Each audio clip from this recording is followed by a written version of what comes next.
Welcome to the next session, and in this one you are going to be seeing some incredible content. There's a whole range of different stories and different content from all sorts of families out there, and we cannot wait to introduce you to some of those. There are some really emotional stories that you're about to hear and see, and we'd like to give you the opportunity to share your own story as well.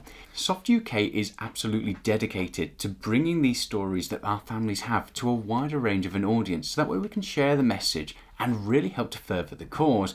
There's all sorts of ways that you can share your message, whether that be through a recorded podcast with our communications officer, perhaps a video interview as well, or maybe it's a written story that you'd like to do instead. So if you have a story to share, no matter how small you might think that is, please get in contact with us so that we can share that and help to build a much broader picture of this incredible journey that so many of you have been on.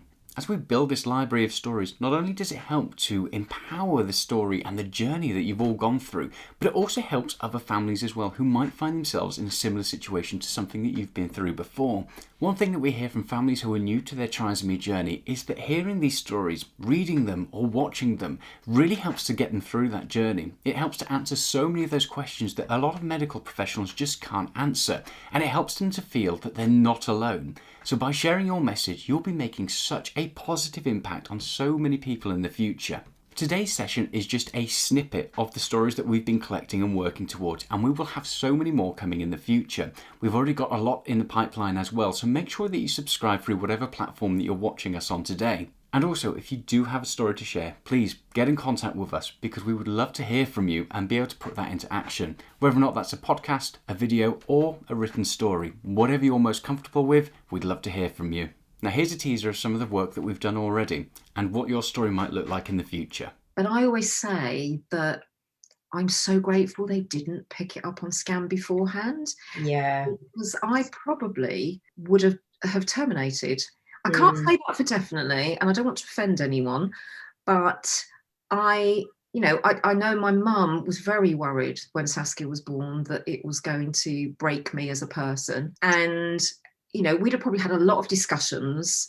My husband at the time was pretty laid back about things like that. I mean, he was brilliant when she was born. So I'm just grateful because I've had 28 years that, whilst being difficult and very different, I wouldn't have wanted to have missed. Not getting to actually meet her, but as long as that she's acknowledged, I think that's what's comforting for people to acknowledge her as being, I don't see myself as a mum of having 3 children. I've been a mum of 4, and I think it's only when I maybe open up to people that I would maybe be more open. So I feel like it's a harder story to tell. Jackie's a harder story for me to tell than with Charlotte, going against the grain with everything that we did. But I think it's important for us, that story to be told, because there are women out there that will be facing a similar situation, and like you said, it's a personal decision and there is no right or wrong in it. It's what's right for you as a family and an individual. Everything becomes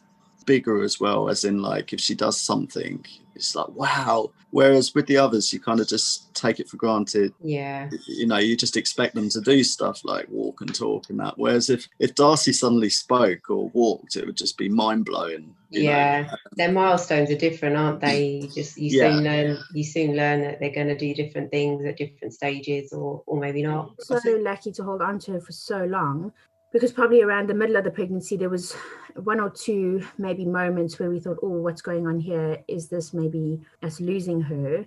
And certainly in the middle of the pregnancy there was always that mixed feeling of, well, if it was, again, this would be saving us and maybe saving her from suffering. And although it would be sad to lose her, mixed feelings. But then at the same time you are terrified to lose her, because we would love to meet her. And so it's been a journey.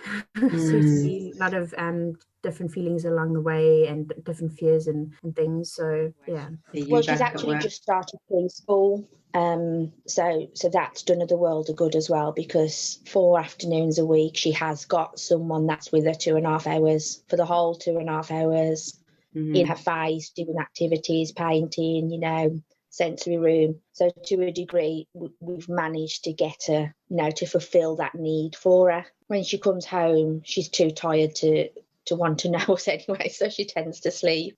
She's full of life. She's here and she's enjoying life and making family life very rich and sometimes challenging for us.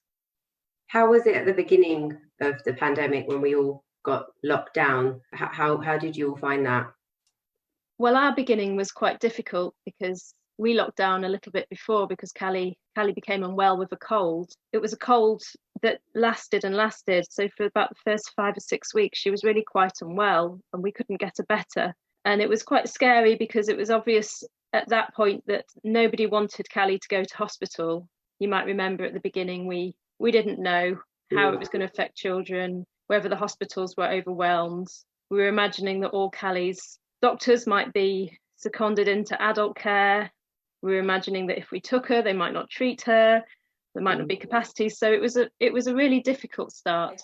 So I think it was probably a year or so I went back to Soft and just found them amazing, had really good support. They put me in touch with people that had been through the same thing as me, which was really nice because you feel really alone when you get a diagnosis. So just really, really lovely. And then I went back to, I think, grief and bereavement took a few years. And then when I felt ready, I've then become a volunteer for Soft, and I've been volunteering for about 5 or 6 years now, which I really enjoy.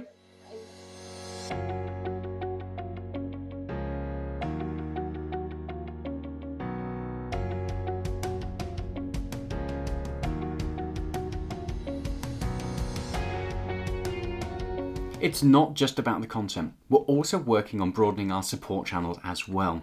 Whether or not you're a dad and you want to speak to other fathers out there, we have something for you. Perhaps you're a grandparent and you want to be able to get your story out there or speak to other grandparents, we've got something for you. As we move forward from this event, we'll be introducing more family calls where we'll be putting different people in contact with others in a similar situation to them, so that way they can better share and understand what other people have gone through, different coping mechanisms, and just share their story in general. You might be sat there silently on the sidelines watching as everybody else talks about their direct journey and what they're going through as of today, but we all know that that journey never really comes to an end, but we do have the wider community that can support you with that. So as Soft UK moves forward into the future, it's not just about broadening the content that we have to help different groups going through different situations. It's also about broadening our support channels that we offer as well. So if you do have a specific need or you want to be able to speak to other people who are maybe more similar to your situation, then by all means, please get in contact with us. If we don't already offer it, then let us know and we'll take that feedback on board and start building that into our strategy as we move forward. So we really hope that you enjoy this next session. And we really hope that you enjoy the future of Soft UK. We've got so much in the pipeline that we can't wait to share with you, and we really hope that you come along on that journey with us, and you also get your chance to share your story as well with the wider community. Thank you so much for watching, and here are the next stories.